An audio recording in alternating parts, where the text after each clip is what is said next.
2 planks of wood, 4 bicycle wheels, 1 engine bolted to the back. That's it. That's the whole car.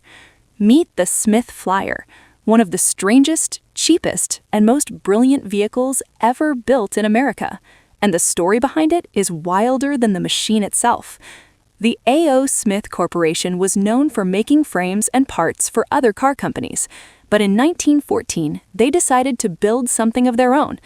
What they built changed American transportation, not because it was powerful or beautiful, but because it was something nobody had seen before. The key wasn't the car, it was the wheel. Specifically, a motor wheel, a single unit combining an engine, a hub, and a tire. One self-contained power plant that could attach to almost anything. The concept was originally developed by Arthur William Wall in the UK, who used it to motorize bicycles. A.O. Smith licensed the design, applied it to bicycles first, then around 1915 to 1916, bolted it onto a simple wooden frame and called it the Smith Flyer.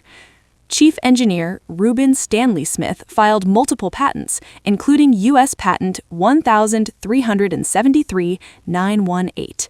That paperwork would later matter a great deal. A wooden buckboard, 2 seats, no roof, no windshield, no suspension. The wooden frame itself flexed slightly over bumps. That was your ride comfort, all of it. The motor wheel hung off the back like a fifth wheel, and that's exactly what it was.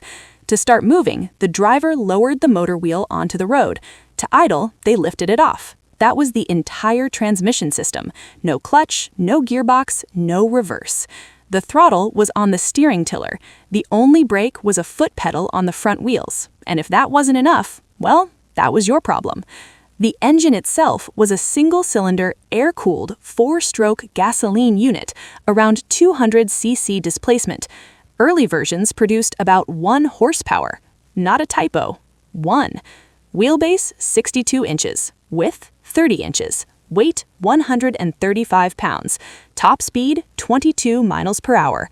At a time when a Ford Model T cost over $400, the Smith Flyer sold for $135 in 1917. For people who needed cheap, basic transportation, it was a genuine option. In 1919, Briggs and Stratton, already established in small engine manufacturing, purchased the Flyer program from A.O. Smith. They saw exactly what A.O. Smith had built, not a car company, an engine platform. They immediately upgraded the motor wheel, stronger connecting rod, larger bore, flywheel magneto ignition, and bumped output to 2 horsepower. They even launched a dedicated publication called Motor Wheel Age to support the growing user base. The Flyer continued in limited production, but Briggs and Stratton's real interest was the engine. By 1925, they sold the Flyer rights entirely and kept the motor. That motor became the foundation of Briggs and Stratton's small engine empire. Lawnmowers, snowblowers, generators, equipment that's still in garages across the world today. The Flyer is gone. The engine it carried is everywhere. A.O. Smith produced approximately 25,000 motor wheels before the 1919 sale. The Flyers were just one application among several. Exact production numbers for the Flyer itself are not fully documented. Today, surviving examples are extremely rare. Estimates put the number of intact original Flyers at only a few dozen. They show up occasionally at major auctions and in museum collections, but not often. In 1917, the Smith Flyer cost $135, around $3,700 adjusted for today.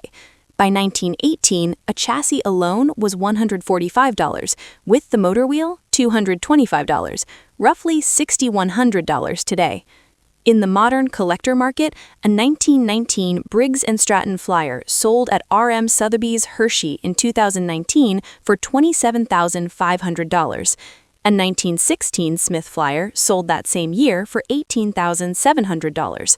A Briggs and Stratton example sold at Amelia Island in 2006 for $20,900. Today, well-preserved original Flyers with correct motor wheels typically sell between $15,000 and $30,000, depending on condition and provenance. The Smith Flyer wasn't the fastest, the safest, or the most comfortable vehicle of its era. It was none of those things. But it was accessible, it was affordable, It solved a real problem for real people, getting from one place to another without a horse, without a Model T budget, and without complexity. And the engine at its heart outlasted the vehicle by a century.